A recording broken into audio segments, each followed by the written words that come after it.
Hello, स्वागत करता हूँ आप सभी का हमारे यूट्यूब चैनल में। हम लोग आज पढ़ने वाले हैं कक्षा 6 हिंदी वसंत पार्ट 9 टिकट एल्बम। तो शुरू करने से पहले अगर हमारे चैनल पर नए हैं, पहली बार आए हैं तो हमारे चैनल को सब्सक्राइब करें, साथ ही साथ बेल आइकन को भी ऑन करें ताकि आपको मिले हर अपडेट सबसे पहले और स्टडी से रिलेटेड एंड नॉलेज से रिलेटेड हर एक वीडियो सबसे पहले। तो हम लोग शुरू करते हैं टिकट एल्बम। अब राजप्पा को कोई नहीं पूछता, आजकल सबके सब नागराजन को घेरे रहते। नागराजन घमंडी हो गया है, राजप्पा सारे लड़कों में कहता फिरता, पर लड़के भला कहाँ उसकी बातों पर ध्यान देते। नागराजन के मामा जी ने सिंगापुर से एक एल्बम भिजवाया था, वह लड़कों को दिखाया करता। सुबह पहली घंटी के बजने तक सभी लड़के नागराजन को घेर कर एल्बम देखा करते। आधी छुट्टी के वक्त भी उसके आसपास लड़कों का जमघट लगा रहता। कई लोग टोलियों में उसके घर तो तक हो आए। नागराजन शांतिपूर्वक सभी को अपना एल्बम दिखाता, पर किसी को हाथ नहीं लगाने देता। एल्बम को गोद में रख लेता और एक एक पन्ना पलटता। लड़के बस देखकर खुश होते। और तो और कक्षा की लड़कियां भी उस एल्बम को देखने के लिए उत्सुक थीं। पार्वती लड़कियों की अगुआ बनी और एल्बम मांगने आई। लड़कियों में वही तेज तर्रार मानी जाती थी। नागराजन ने कवर चढ़ाकर एल्बम उसे दिया। शाम तक लड़कियां एल्बम देखती रहीं, फिर उसे वापस कर दिया। अब राजप्पा के एल्बम को कोई पूछने वाला नहीं। अब राजप्पा के एल्बम को कोई पूछने वाला नहीं था। वाकई उसकी शान अब घट गई थी। राजप्पा के एल्बम की लड़कों में काफ़ी तारीफ रही थी। मधुमक्खी की तरह उसने एक एक करके टिकट जमा किए थे। उसे तो बस एक यही धुन सवार थी। सुबह 8 बजे वह घर से निकल पड़ता। टिकट जमा करने वाले सारे लड़कों के चक्कर लगाता। तो ऑस्ट्रेलिया के टिकटों के बदले एक फिनलैंड का टिकट लेता, 2 पाकिस्तान के बदले एक रूस का। बस शाम जैसे ही घर लौटता, बस्ता कोने में पटक कर अम्मा से चबेना लेकर निकर की जेब में भर लेता और खड़े खड़े कॉफ़ी पीकर निकल जाता। 4 मील दूर अपने दोस्त के घर से कनाडा का टिकट लेने पगडंडियों में होकर भागता। स्कूल भर में उसका एल्बम सबसे बड़ा था। सरपंच के लड़के ने उसके एल्बम को 25 रुपये में ख़रीदना चाहा था, पर राजप्पा नहीं माना। घमंडी कहीं का राजप्पा बड़बड़ाया था। फिर उसने तीखा जवाब दिया था, तुम्हारे घर में जो प्यारी बच्ची है ना, उसे दे दो ना 30 रुपये में। सारे लड़के ठाका मारकर हंस पड़े थे, पर अब कोई उसके एल्बम की बात तक नहीं करता। और अब सब उसके एल्बम की तुलना नागराजन के एल्बम से करने लगे हैं। सब कहते हैं राजप्पा का एल्बम फिसड्डी है। राजप्पा का एल्बम फिसड्डी बताने लगे हैं क्योंकि नागराजन का जो नया एल्बम आ चुका है उसे लोग देखने के लिए उत्सुक हैं, और राजप्पा का जो एल्बम था वो देख चुके हैं, तभी उसको राजप्पा का एल्बम है इसीलिए उसे अब फिसड्डी बोलने लगे हैं। एल्बम अब फिसड्डी है। राजप्पा के एल्बम को अब फिसड्डी बताने लगे हैं सारे बच्चे। पर राजप्पा ने नागराजन के एल्बम को देखने की इच्छा कभी नहीं प्रकट की। लेकिन जब दूसरे लड़के उसे देख रहे होते तो वह नीची आंखों से देख लेता। सचमुच नागराजन का एल्बम बेहद प्यारा था, पर राजप्पा के पास जितने टिकट थे उतने नागराजन के एल्बम में नहीं थे। पर खुद उसका एल्बम ही इतना प्यारा था, उसे लेना ही कोई बड़ी बात थी। उस तरह का एल्बम यहाँ थोड़ी मिलेगा। एल्बम के पहले पृष्ठ पर मोती जैसे अक्षरों में उसके मामा ने लिख भेजा था, M.A.M. नागराजन। इस एल्बम को चुराने वाला बेशर्म है। ऊपर लिखे नाम को कभी देखा है? ये एल्बम मेरा है जब तक घास हरी है और कमल लाल है। लाल सूरज जब तक पूर्व से उगे और पश्चिम में छिपे, उस अनंत काल तक के लिए ये एल्बम मेरा रहेगा। लड़कों ने इसे अपने एल्बम में उतार लिया। लड़कियों ने झट कॉपियों और किताबों में टीप लिया। तुम लोग ये नकल क्यों करते हो, नकलची कहीं के? राजप्पा ने लड़कों को घुड़की दी। तब सब चुप रहे, पर कृष्ण से नहीं रहा गया। जा जलता है इस रियालू कहीं का। मैं कहीं मैं काहे को जलूं, जले तेरा खानदान, मेरा एल्बम उसके एल्बम से कहीं बड़ा है, राजप्पा ने शान बघारी। अरे उसके पास जो टिकटें हैं वह हैं कहीं तेरे पास, सब क्यों, बस एक इंडोनेशिया का टिकट दिखा दो। अरे पानी भरोगे, हाँ कृष्ण ने छेड़ा, पर मेरे पास जो टिकट हैं वह कहाँ हैं उसके पास, राजप्पा ने फिर ललकारा। उसके पास जो टिकट हैं वही दिखा दो।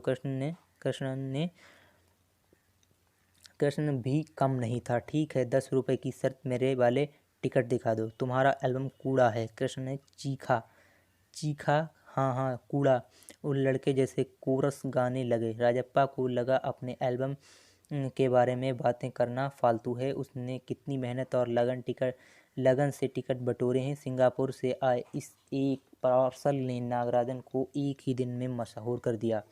पर दोनों में कितना अंतर है, ये लड़के क्या समझेंगे। राजप्पा मन ही मन कुढ़ रहा था। स्कूल जाना अब खलने लगा था और लड़कों के सामने जाने में शर्म आने लगी। आमतौर पर शनिवार और रविवार को टिकट की खोज में लगा रहता, परंतु अब घर घुसा हो गया था। दिन में कई बार एल्बम को पलटता रहता, रात को लेट जाता, सहसा जाने क्या सोचकर उठता, ट्रंक खोलकर एल्बम निकालता और एक बार पूरा देख जाता। उसे एल्बम को चिढ़ होने लगी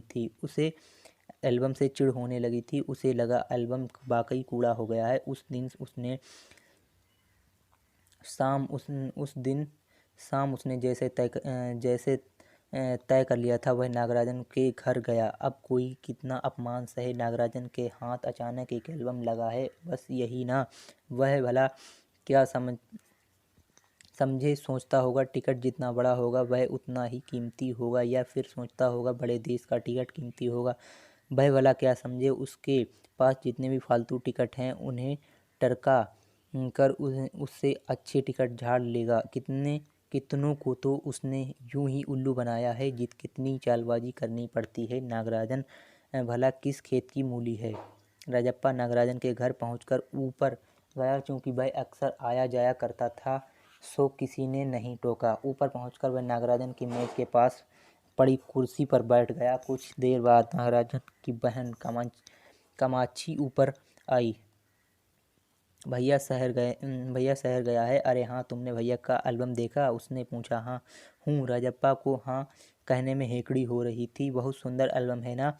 सुना है स्कूल भर में किसी के भी पास इतना बड़ा एल्बम नहीं है। तुमसे किसने कहा, भैया ने। वह कुड़ गया।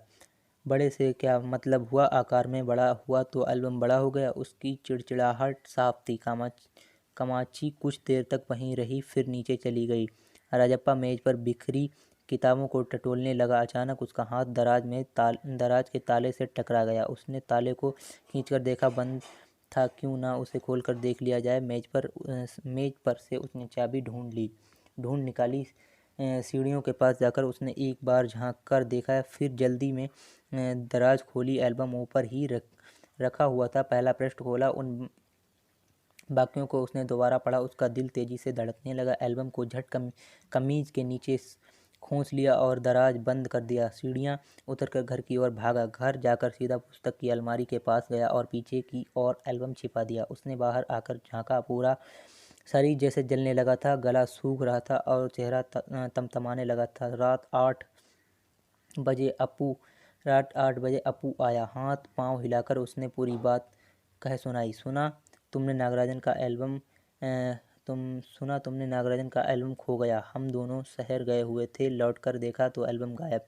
राजप्पा चुप रहा। उसने अपू को किसी तरह टाला। उसके जाते ही उसने झट कमरे का दरवाज़ा भिड़ा लिया और अलमारी के पीछे एल्बम निकालकर देखा, उसे फिर छिपा दिया। डर था कहीं कोई देख ना ले। नागराजन का एल्बम था, वो राजप्पा चुरा लाया था और घर में अलमारी के पीछे उसने अपने कमरे में छुपा कर रखी हुई थी।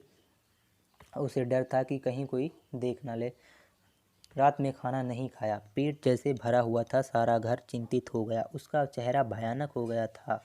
रात उसने सोने की कोशिश की पर नींद नहीं आई। एल्बम सिरहाने तकिए के नीचे रखकर सो गया। सुबह अपू दोबारा आया। राजप्पा तब भी बिस्तर पर बैठा था। अपू सुबह नागराजन के घर होकर आया था। कल तुम उसके घर गए थे? अपू ने पूछा। राजप्पा की सांस जैसे ऊपर की ऊपर और नीचे की नीचे रह गई। फिर सिर हिला दिया। वह जिस तरह चाहे सोच ले। कामाक्षी ने कहा कि कि हमारे जाने के बाद खाली तुम वहाँ आए थे। अपू बोला। राजप्पा को समझते देर नहीं लगी। अब सब उस पर शक करने लगे। कल रात से नागराजन लगातार रोए जा रहा है। उसके पापा शायद पुलिस को खबर दें। अपू ने फिर कहा। राजप्पा फिर भी चुप रहा। उसके पापा डीएसपी के दफ्तर में ही तो काम करते हैं। बस वह पलक झपक दें और पुलिस की फौज हाजिर। अपू जैसे आग में घी डाल रहा था। ये तो भला हुआ कि अपू का भाई उसे ढूंढता हुआ आ गया और अपू चलता बना। राजप्पा के पापा दफ्तर चले गए थे। बाहर का किवाड़ बंद था। राजप्पा अभी तक बिस्तर पर बैठा हुआ था। आधा घंटा गुजर गया और वह उसी तरह बैठा रहा। तभी बाहर की साकल खटकी। पुलिस। राजप्पा बुदबुदाया। भीतर साकल लगी थी। दरवाज़ा खटकने की आवाज़ तेज़ हो गई। राजप्पा ने तकिए के नीचे से एल्बम उठाया और ऊपर भागा। अलमारी के पीछे छिपा दे। नहीं, पुलिस ने अगर तलाशी ली तो पकड़ा जाएगा। एल्बम को कमीज के नीचे छिपाकर वह नीचे आ गया। बाहर का दरवाज़ा अब भी बज रहा था। कौन है? अरे दरवाज़ा क्यों नहीं खुलता? अम्मा भीतर से चिल्लाई। थोड़ी देर और हुई तो अम्मा खुद ही उठकर चली गई। राजप्पा पिछवाड़े की ओर भागा। जल्दी से बाथरूम में घुसकर दरवाज़ा बंद कर लिया। अम्मा ने अंगीठी पर गर्म पानी से देगची की चढ़ा रखी थी। उसने एल्बम को अंगीठी में डाल दिया। एल्बम जलने लगा। कितने प्यारे टिकट थे। राजप्पा की आंखों में आंसू आ गए। तभी अम्मा की आवाज़ आई। जल्दी से आ तो नहाकर नागराजन तुझे ढूंढता हुआ आया है। राजप्पा ने निकर उतार दी और गीला तौलिया लपेटकर बाहर आ गया। कपड़े बदलकर वह ऊपर गया। नागराजन कुर्सी पर बैठा हुआ था। उसे देखते ही बोला। मेरा एल्बम खो गया है यार। उसका चेहरा उतरा हुआ था। काफ़ी रोकर आया था शायद। कहाँ रखा था तुमने? राजप्पा ने पूछा। शायद दराज में। शहर से लौटा तो गायब। नागराजन की आंखों में आंसू आ गए। राजप्पा ने चेहरा बचाकर उसने आंखें पोंछ लीं। रो मत यार। राजप्पा ने उसे पुचकारा। वह फफक कर रो दिया। राजप्पा झट नीचे उतर कर गया। 1 मिनट में वह ऊपर नागराजन के सामने था। उसके हाथ में उसका अपना एल्बम था। लो ये रहा मेरा एल्बम। अब इसे तुम रख लो। ऐसे क्यों देख रहे हो? मजाक नहीं कर रहा, सच कहता हूँ। इसे अब तुम रख लो। बहला रहे हो यार। नागराजन को जैसे यकीन नहीं आया। नहीं यार, सचमुच तुमको दे रहा हूँ, रख लो। राजप्पा भला अपना एल्बम उसे दे। कैसा चमत्कार है। नागराजन को अब भी यकीन नहीं आ रहा था, पर राजप्पा अपनी बात बार बार दोहरा रहा था। उसका गला भर आया था। ठीक है, मैं इसे रख लेता हूँ, पर तुम क्या करोगे? मुझे नहीं चाहिए। क्यों? मुझे एक भी टिकट नहीं चाहिए। क्यों तुम्हें एक भी टिकट नहीं चाहिए? पर तुम कैसे रहोगे बगैर किसी टिकट के? रोता क्यों है यार? ले इस एल्बम को तू ही रख ले। इतनी मेहनत की है तूने। नागराजन बोला। नहीं, तुम रख लो। लेकर चले जाओ यहाँ से। वह चीखा और फूट फूट कर रो दिया। नागराजन की समझ में कुछ नहीं आया। वह एल्बम लेकर नीचे उतर गया। कमीज से आंखें पोंछता हुआ राजप्पा भी नीचे उतर आया। दोनों साथ साथ दरवाजे तक आए। बहुत बहुत धन्यवाद। मैं घर चलूँ? नागराजन सीढ़ियाँ उतरने लगा। सुनो राजू, राजप्पा ने पुकारा। नागराजन ने उसे पलट कर देखा। एल्बम दे दो। मैं आज रात जी भर के उसे देखना चाहता हूँ। कल सुबह तुम्हें दे जाऊँगा। ठीक है। नागराजन ने उसे एल्बम लौटा दी और चला गया। राजप्पा ऊपर आया। उसने दरवाज़ा बंद कर लिया और एल्बम को छाती से लगाकर फूट फूट कर रो दिया।